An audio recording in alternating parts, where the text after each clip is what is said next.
Like Marco said, my name is Holly Davis, and I am the new Extension Specialist in entomology here. Um, I started last September, so I'm just kind of making my way through my first growing season here and learning a lot. I had the opportunity to meet some people in person before everything changed, so I just wanted to take a few minutes to kind of introduce myself, tell you a little bit about my background, what I'm coming from. I attended Kansas State University up in Manhattan, Kansas, and finished my PhD up there in 2014. And I mainly worked with the Hessian fly, which is a little midge that gets in wheat, looking at some different control options and understanding their biology.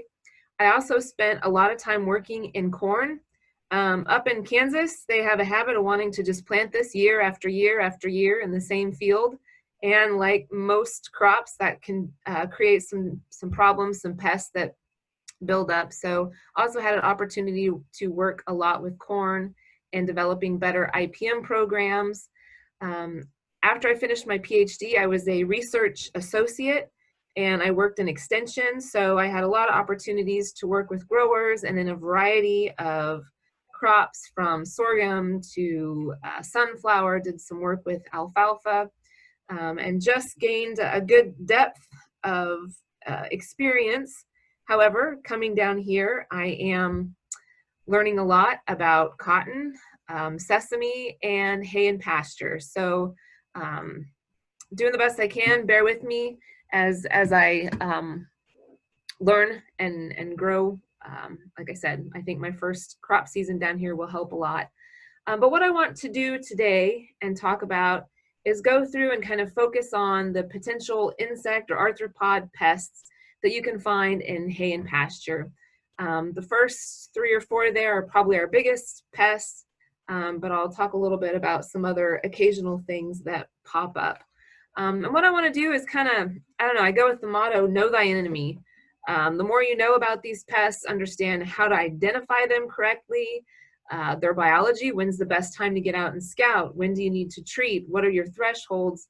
I think that's very important information for you guys to have to make good management decisions. So what I'm going to do is go through these pests and try and cover all of those points as we move through. So we'll start with this one, pretty new guy, Bermuda grass stem maggot. I've already had several calls about this one. I haven't had a chance to see this in the field yet, but I know that some of you are starting to see this pest this year.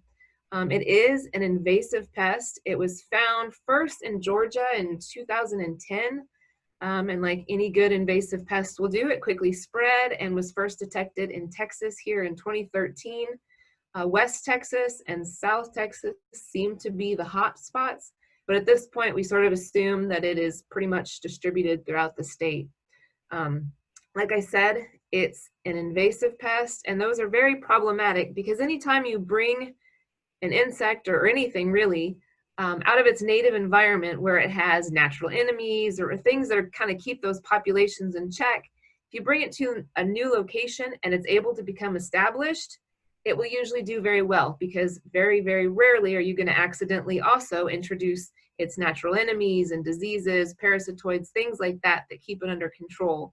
And this pest is no exception. We have it, it's become established, and there are not a lot of natural things going on out there to control it. So populations can grow pretty rapidly. As far as what it looks like, the adults are just a small, kind of yellowish looking fly. They have black heads. And for the most part, if they're in a habitat that is favorable, they'll tend to remain down in that canopy.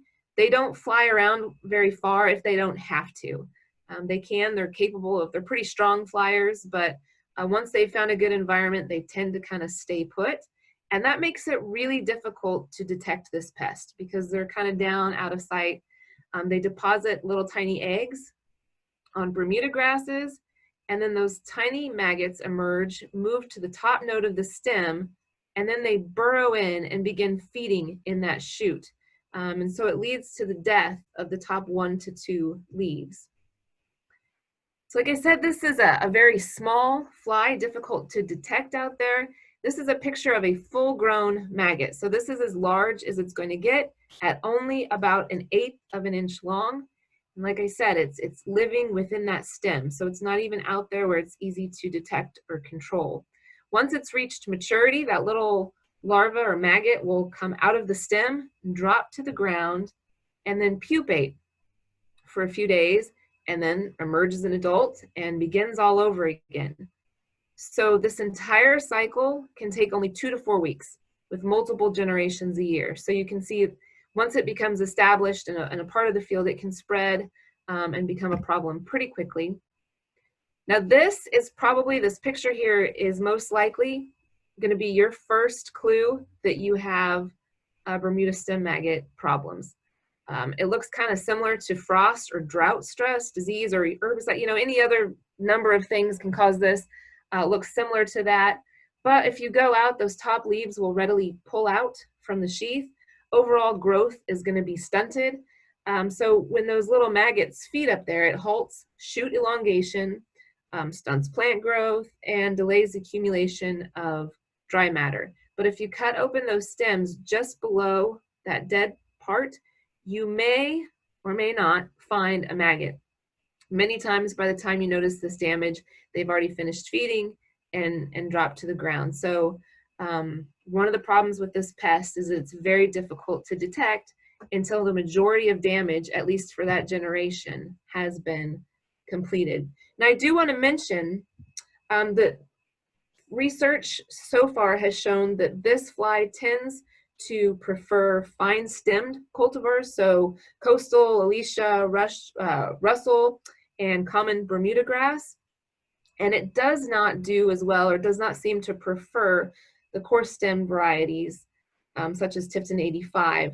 Now that's not to say it won't happen, especially later in the season when populations build up, any port in a storm. So you can find them there. They just don't seem to either prefer it or survive quite as well in those coarse stem varieties.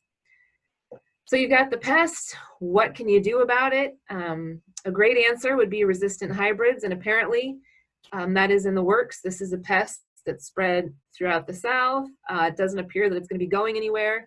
However, breeding new hybrids or new varieties is a process. It takes a while, and there are a lot of other factors that come into play. So that is something that researchers are working on, but probably not something we're going to see in the real near future. One of the recommendations as far as cultural control is to harvest as soon as possible. Once you start to see that frosted appearance, the field is going to stop growing, and you're not going to accumulate any more material. So it's best to just harvest it. When you do that, when you harvest, it will kill any larvae that are in the stem. So it will remove any infestations that are currently out there. However, keep in mind it will not impact the adults, and it won't do anything to disturb those larvae that are currently pupating in the soil. So if you've got a good infestation, you go ahead and you harvest or cut that field.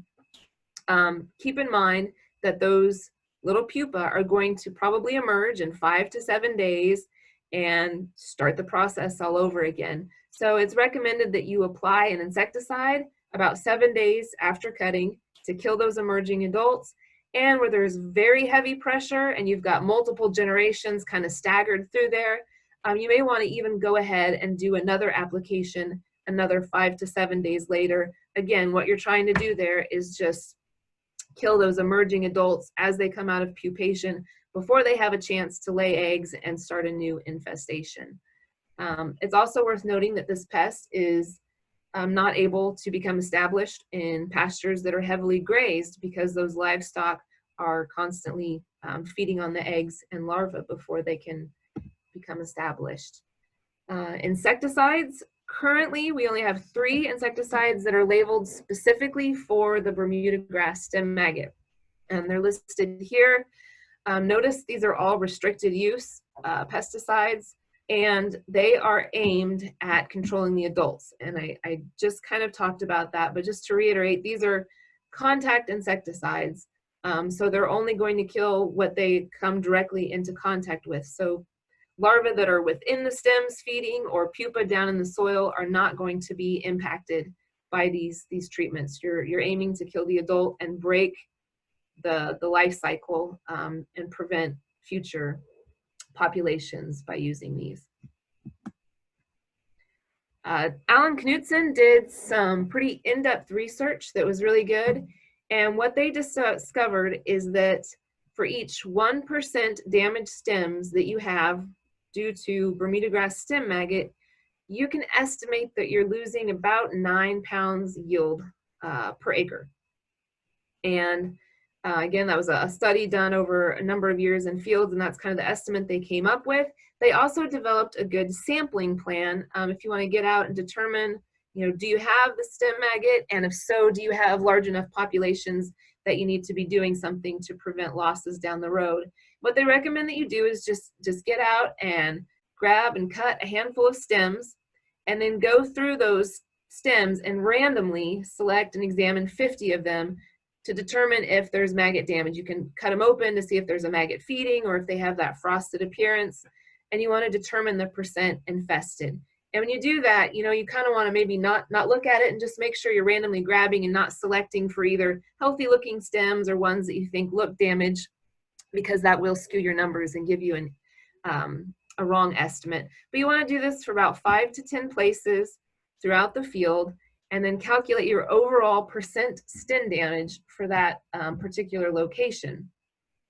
And using that estimate of 9 pounds yield loss per acre, you can look at the value of your hay, your estimate, what the cost of control is probably going to be for you, and you can determine what your threshold is, when it becomes economically feasible for you to spray. So looking at this table here, and again, this was developed by Knutson and a few other scientists and was put in a publication. But say you're planning on getting about $100 per ton for your hay, and it's going to cost you $12 to have it treated if you need to. Well, if you look on this, you can see that, I don't know if my mouse shows here, but you're going to need about a 22% average infestation to warrant going ahead and putting on an insecticide application.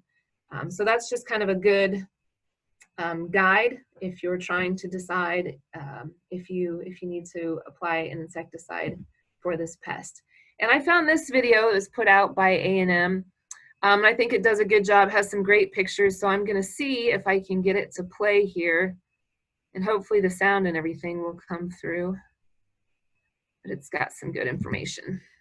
The Bermuda grass stem maggot is a new and invasive pest of South Texas Bermuda grass pastures.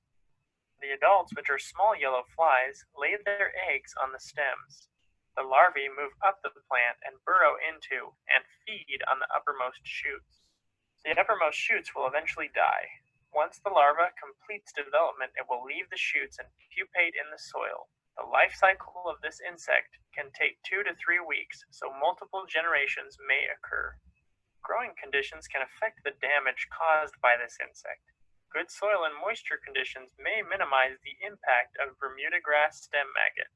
However, damaged pastures may reduce the value of hay, especially if it is sold as feed for horses. When soil conditions are dry or poor, economic loss caused by this insect may increase.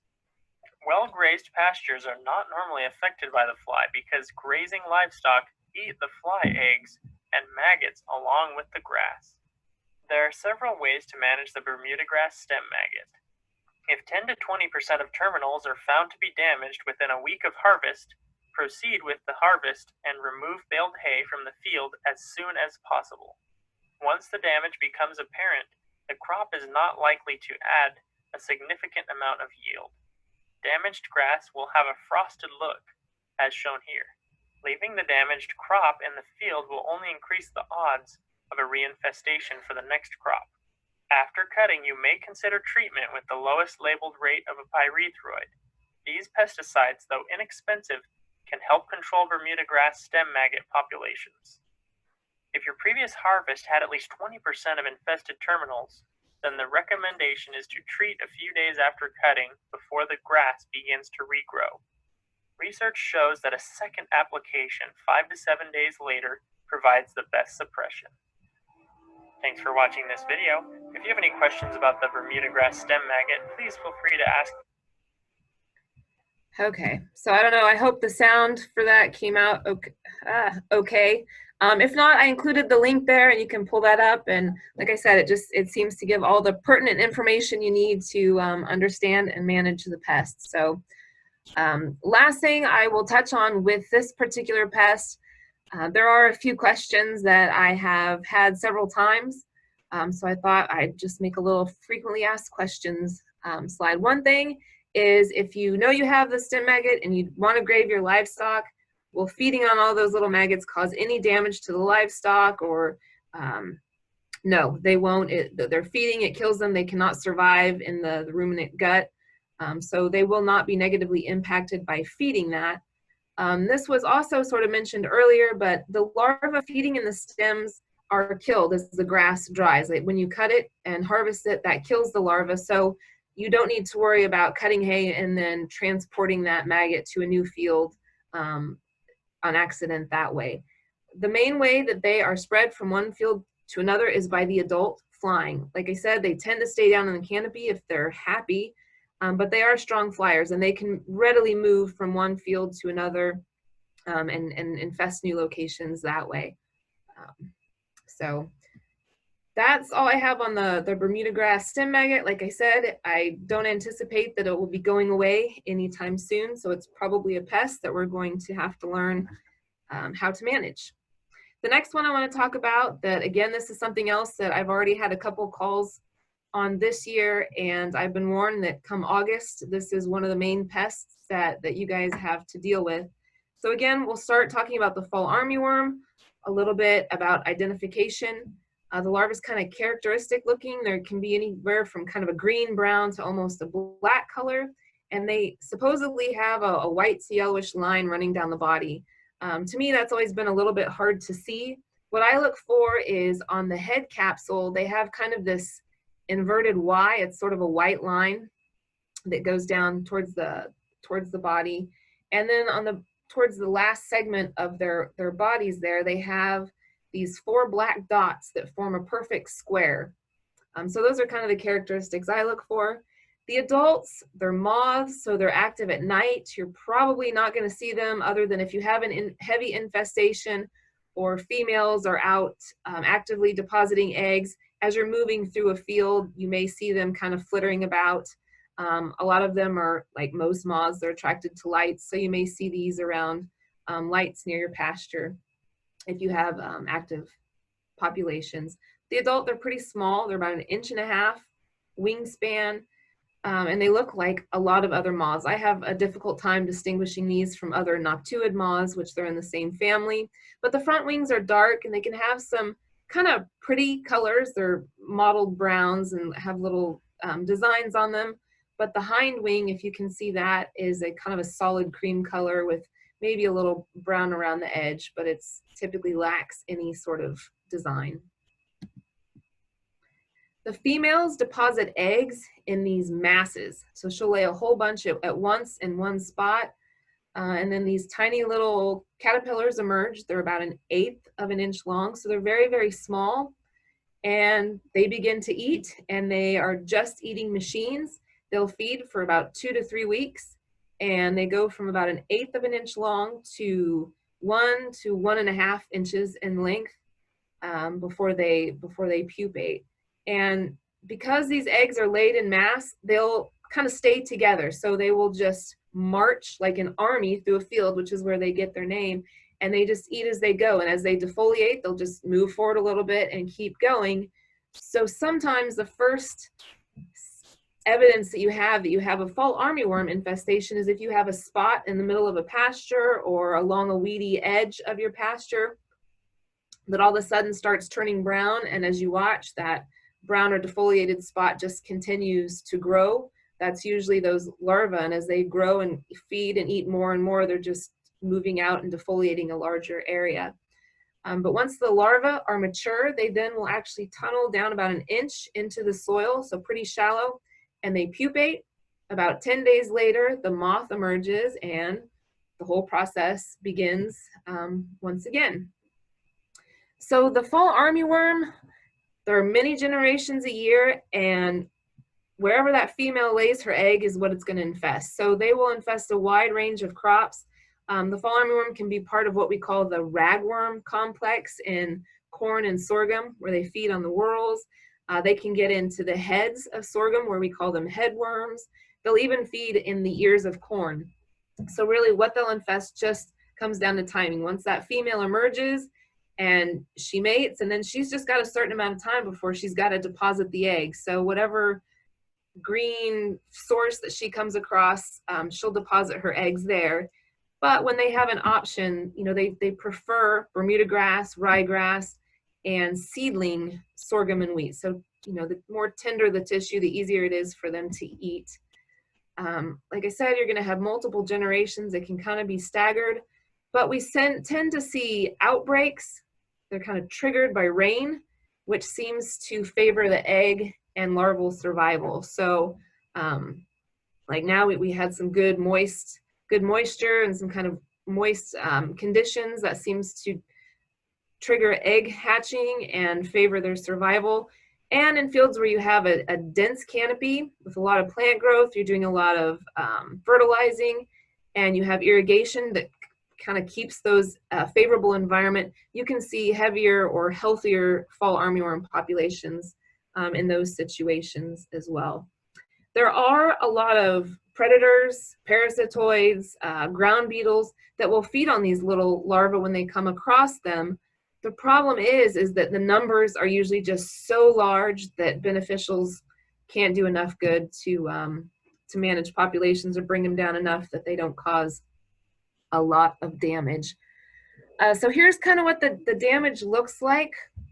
Early on, those caterpillars are very, very small, and they may not even be able to feed all the way through a leaf. So if you go out and you're looking, you will very likely see this, we call it window pane feeding, where they're munching on the leaf, but they're so small, that's all the defoliation that they can do. And really, this is the time that you want to detect that you have a fall armyworm population and treat. This is before they've done the damage. Insecticides work better when they're small. Once you have giant worms, the insecticides tend to just not work as well. And like I said, they're eating machines, so the bigger they get, the more foliage they're going to consume. And someone estimated that once larvae reach about 3/4 of an inch, so almost grown, the feeding pressure becomes the most intense. So in that last 2 to 3 days that they're feeding, that's when they're doing 80% of the total foliage feeding that they will do. So you can see down here, this is a larger larva, and it's just munching that blade from one end down to the ground, and then it'll move on and do the next. So management for these pests, it's important that you're keeping an eye out for them, and then that you can detect those populations before you go out there and you have worms that are, you know, all 1.5 inches long. And yes, at that point you can spray for them, but they've done most of the damage, and you're not going to get a lot of bang for your buck by spraying at that point. The adults very likely will emerge, and they may disperse and not reinfest that same field. So it's kind of a gamble whether or not it was worth it to spray at that point.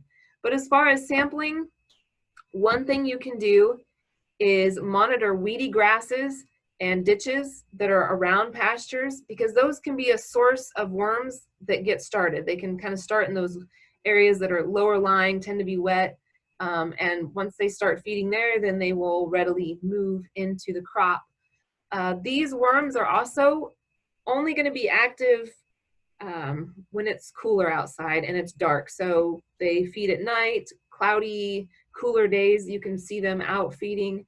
But when it's 98 degrees and the sun is blasting down, they're down in the canopy, or even they'll even kind of bury themselves just under the soil line to stay protected. So if you go out and you're walking around at 2 o'clock in the afternoon, you're probably not going to see the larvae if you don't get down and actually scratch in the soil a little bit and dig them up. So when you're scouting for these, when you're out looking for them, it's important to get out early in the morning, late in the evening, or on those cloudy days. And you can, I think personally, the easiest way to do this, if you're trying to kind of establish a threshold, is to just get down and kind of rub your hands across 1 or 2 square foot area, and it will knock those worms off down into the soil surface. and they'll kind of wiggle around because they're disturbed, and it's pretty easy to pick them out and see them. And you can do that in several places. You can also use a sweep net, but to me it's a little more difficult to relate your population per square area or square yard or an area if you do that. That's a really great way if you just want to get out and do a bunch of sweeping and just determine if they're there or not. That's a great way to do it. But if you're trying to make a treatment decision, I might recommend that you pick a square area and do it there. Again, these are a number of the chemicals that are listed to control this pest. Because they're up feeding on the foliage, you can usually get pretty good coverage and pretty good control. But like some other people have pointed out, do pay attention to the pre-grazing intervals and pre-harvest intervals for those. Again, some of these are restricted use where others are general use. So, okay, and yeah, thresholds, I guess I should mention those. Again, with all these, there's always that caveat, well, depends on the crop's value, the growth stage. Obviously, seedling plants are going to take less feeding than older plants. But as a very, very general rule, consider treatment in Bermuda grass when you've got about 2 to 3 armyworms that are ½ an inch or a little longer per square foot. Like I said, ideally, you want to catch them before they reach much more than ½ of an inch for treatment. But those are the established thresholds. The true armyworm, sometimes you'll see this in similar locations to the fall armyworm. It's more common in wheat, but I thought I would just throw this in and mention it. I don't know how commonly you guys see this down here, but the larva is fairly similar to the fall armyworm, kind of a dark green. The way that I tell them apart for what it necessarily matters is that on their heads they have this kind of net-like pattern where the fall armyworm has the inverted Y. The moth, same family, so it's just kind of a drab gray color, solid wings with one white little spot on each wing. Again, you probably won't see the adults much. Now, where I showed you that the fall armyworm lays big masses of eggs, these will kind of lay them in rows along the leaves, and they prefer cooler weather. So again, for the most part down here, these guys probably aren't going to do too well. And like I said, they tend to prefer wheat, ryegrass, and winter pasture along with seedling corn and sorghum. They don't favor Bermuda grass, but if it's in a mix or that's all that's available, they can and will make a meal out of it and become established. But biology-wise, treatment-wise, chemical, what's labeled for control is all very similar to the fall armyworm. So those are the 2 worms to worry about. So now we'll talk a little bit about grasshoppers. I have heard many entomologists say that grasshoppers are probably the #1 pest in agricultural settings worldwide. Hands down, anywhere you go, grasshoppers feed on every crop. They're just a pest. Who comes up with these numbers? I don't know, but apparently we have 150 different species of grasshoppers in Texas, but there are 5 of them, and I've got them listed here, that are responsible for the vast majority of crop damage. That's not to say that you won't find the other species feeding and that they won't cause some damage, but these 5 guys are on the most wanted list because they're known to cause the most damage. Now, grasshoppers are largely controlled by the weather. I should say, all insects are controlled by temperature. They cannot regulate their body heat and temperature like we can. So within thresholds, the hotter it gets, the faster they develop and go through a life cycle. The cooler or colder it gets, the more it slows them down. So, a nymph under really hot conditions may go through instars in a week, whereas if it's at 40, 50 degrees, it may take them 2-3 weeks for each instar. But grasshoppers are very heavily affected by the weather. They're favored by hot, dry conditions. So where we have real hot, droughty years, grasshoppers really thrive. I don't know if you hear every once in a while, like in Africa, When everything else is growing wrong, then all of a sudden they have a huge grasshopper outbreak that comes through and cleans up any little bit of what was left. And that's because that's usually combined with very hot temperatures and ongoing droughts. And it's no different here. Cool, wet weather kind of slows down and it delays their development, and it makes them just more susceptible to the elements. So they die off. There's a fungus that's apparently very common that does a good job of controlling grasshoppers. However, it needs cooler, wetter conditions for that fungus to grow and do a very good job. So grasshopper biology, there is only one generation a year, and it doesn't always feel like this, but the females, full-grown females, deposit eggs in the soil. They'll actually, as you can see in this picture here, the female actually has an ovipositor. She jams down into the soil and she deposits those eggs under the soil where they're protected, and that's where they will remain for the winter months. And then the following spring to early summer, these little tiny nymphs will emerge and they start to develop. They lack wings, and through each instar or molt that they go through, their wings develop a little bit further until finally they reach the adult stage, which is when they can fly. So they go through 5 to 6 different instars, and this usually takes about 40 to 60 days once they emerge. Again, that can depend on temperatures, and a lot of these, the different species can be a little bit staggered. So, you know, it's not like all the nymphs just suddenly emerge at the same time.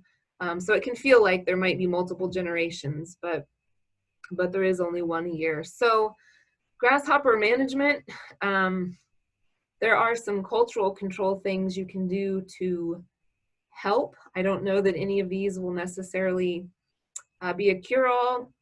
And timing is going to be very important. So controlling weeds, that's going to remove the attractive areas for egg laying. The females prefer weedy, untilled areas, so along fence rows or in hay fields. That's where they're going to deposit their eggs. They won't go to tilled lands and disturbed areas. So if you can control those weeds, it'll either hopefully prevent females from laying their eggs there in the first place, or when those nymphs just first initially emerge and they're small and weak, there'll be no food source for them, so they will starve. Now the caveat to that is if you've got a weedy area and there's already some nymphs in there that are developing and you spray that area and kill all the vegetation, they're going to move to a food source, which most likely is going to be your crop or your hayfield. So do keep that in mind.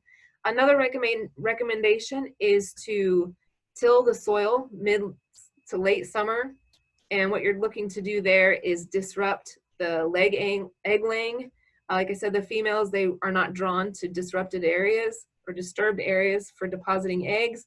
Or if there are eggs just under the soil surface, there's, you know, you can destroy them, hopefully. But again, that all comes down to timing. But the most important thing to keep in mind with grasshoppers and managing them is that the nymphs are less mobile than the adults. They're easier to sample, they're easier to control. So get out in those weedy areas and start scouting and treating there first. Sometimes if you can catch them early, you can spot treat for the nymphs. Like I said, they're much easier to control, less mobile. Again, how, okay, you know, so you've got some grasshoppers out there, do you need to treat? You need to estimate the number of adults per 1 square yard, and that's super easy to, to sit here and say, but anybody that's ever chased down a grasshopper, that's a heck of a lot easier to say than it is to do. But you want to get a rough estimate of how many adults are out there per square yard. If you're finding some nymphs less than an inch long or they don't have well-developed wings, those are immature, so they came up with divide the number by 3. So I guess 3 nymphs equals 1 adult. So then you're going to walk about 15 to 20 paces, do the same thing. You want to do this in 18 different places, and then come up with your average number per square yard. And here's your threshold. So you've got about an average of 21 or more grasshoppers along a field or pasture margin, or 8 per square yard within the crop or the field itself. That might indicate that it's time to spray and do something about it. But again, that's going to, you know, be a decision you need to take based on the crop stage, And the value, once again, here are what's labeled for grasshoppers. They're susceptible to a lot of different insecticides. However, up in Kansas, and I assume it'll be the same here, every year we get calls about people that have gone out and they've sprayed for grasshoppers, and they came back a week later and their field was reinfested with grasshoppers. And that's not that these chemicals don't work or that we're seeing a lot of resistance to these insecticides in grasshoppers. What's happening is that, yeah, you spray these, you get a good knockdown, it kills what's currently in that field, but a lot of these, they don't have a lot of residual protection. So they'll kill what they land on, but they're not going to give you 2, 3, 4 weeks of protection from grasshoppers, which are very mobile. So you may kill what's out there, but as soon as you walk away, you may have more moving in. So that is something to be aware of when you're fighting with grasshoppers. All right, that's kind of the main pests. I'm going to go through and just mention a few of these. I guess anybody that's lived in Texas for more than a month has had an introduction to the red imported fire ant. These are not considered a pest because they feed on grasses. However, they will threaten livestock, especially newborn calves. If you have someone, you know, that's cutting and baling and you have a lot of fire ants, they may either walk off the job or charge you more because it is a hassle and it's a painful hassle. And then I'll mention this, I don't have a lot of information, but I know it will limit where potentially infested bales can be moved. And I don't have a lot of information about that, so I'm not going to say much. But I've read that even from county to county, some counties don't have fire ants, so they're real picky about that. But of course, this up here is showing those nice blisters you get.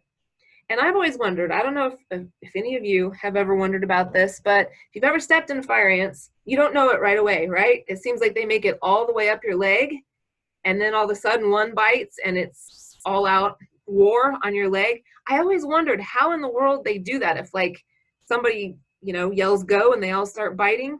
But I actually read an article recently that what happens is they're actually just very sensitive to motion. So one of them crawls up your leg and for whatever reason decides to taste test you or bite you or sting you. And then you start doing the fire ant dance, and that actually is what triggers them all to start biting and stinging at one time. So just a little information in case you were curious. Fire ants, as far as control, when you're talking pasture, it's not realistic to try and control individual mounds. Chances are you're not going to find them all. Fire ants have huge colonies. Some of them have multiple queens or they have satellite nests. So even if you think you've found the main hole and you treat it really well, it may not control that entire colony. It may come back, or there may be another colony, you know, 100 yards away that you're totally missing. So it's recommended to broadcast a bait at 1 to 1.5 pounds per acre over the entire pasture. You can do truck, ATV, or even an airplane. And you want to do this when ants are actively foraging. So in the spring, summer months, dead of winter is probably not an ideal time, although I don't know down here, they may still be somewhat active. But again, here are your options with some specific instructions for each one, how to use them. White grubs, again, these can be kind of a pest anywhere. The May or June beetle, these annoying things that knock around at porch lights at night, completely harmless, but what they're doing is they, like grasshoppers, prefer to lay their eggs in weedy or undisturbed areas. Turf, hay and pasture fields are great places, and then those grubs will feed on roots of grasses. Different species, some of them survive only or complete their life cycle in 1 year. Some of them, the grubs will actually feed 2 years. They have 2 years of damage before they development. This one's really interesting. The big green June beetle, they're a little bit different. They're a very beautiful beetle, a little bit larger than the other May and June beetles, but their larva is actually, it's huge. It gets to be like 1.5 to 2 inches long, and the suckers crawl around on their backs. So this picture here is actually showing what you would see. They still have those little legs, but they just kind of stick straight out and they move through the soil more like an earthworm. So they just kind of scoot through. Now, the larvae here, they do not feed on grass roots. They actually feed on decaying organic material. Because of their size, as they're burrowing through, they can disrupt some roots, but not typically a problem. However, the adult of the green June beetle can be a pretty significant pest for a number of crops, including, in some cases, corn. They'll feed on the tassels, but they can also get into fruits. Anything that has just a little bit of damage, they'll get in there and start feeding on. So in that case, the adult can be a pest, but just worth mentioning. Mole cricket, I put this one in just because I think it's one of the neater insects that we have throughout the state. Every once in a while, someone finds one of these and they bring them in. They think they've stumbled across like a radiation spill or something, because this can't possibly be what this thing is supposed to look like. But they're kind of neat little insects. They use those huge, highly sclerotized front legs or claws to tunnel through the soil. And the southern mole cricket, which is most common around here, they actually are feeding on insects and earthworms. So they're more predatory. But in sandy soils, again, just by the nature of their burrowing around, they can disrupt root systems and cause some problems. Rarely are they in large enough populations they cause damage. There is a tawny mole cricket. There's some debate whether or not it's made it this far south. It can be found around the Houston area. But unlike this one, they do feed on grass roots. So they can be a little more of a concern. But as far as I know, we do not have them at this time. And then I always like to say this, that the insecticide tables I was showing you, I actually took that from a TAMU publication. I'll show you the link. That was published in 2017. So some of those, those rates or that information may no longer be accurate. So I always want to put this in there to make sure, check the labels for any pesticide you're going to use. Label is the law. If I put something in there that may be out of date, you can be held responsible if you don't follow the correct instructions. So these are some good resources. Like I said, this Managing Insect Pests of Texas Forage Crops is put out by Texas A&M, and it does a really good job of explaining the biology of different pests. It also covers alfalfa, forage sorghum, a lot of different things, gives insecticide options for a lot of them. And then down below, you've probably received this from someone else, but the herbicide and insecticide cost per acre spreadsheet to help you make decisions if you're looking at making a treatment. And last but not least, this is my contact information. If you guys have any questions, there's my email. Again, still just kind of getting settled here. Look forward to meeting everyone in person. And if you guys have anything that, as an extension person, you want me to look into or you're interested in, I'd love to hear from you so I can serve you guys. That's what I'm here for. Thank you.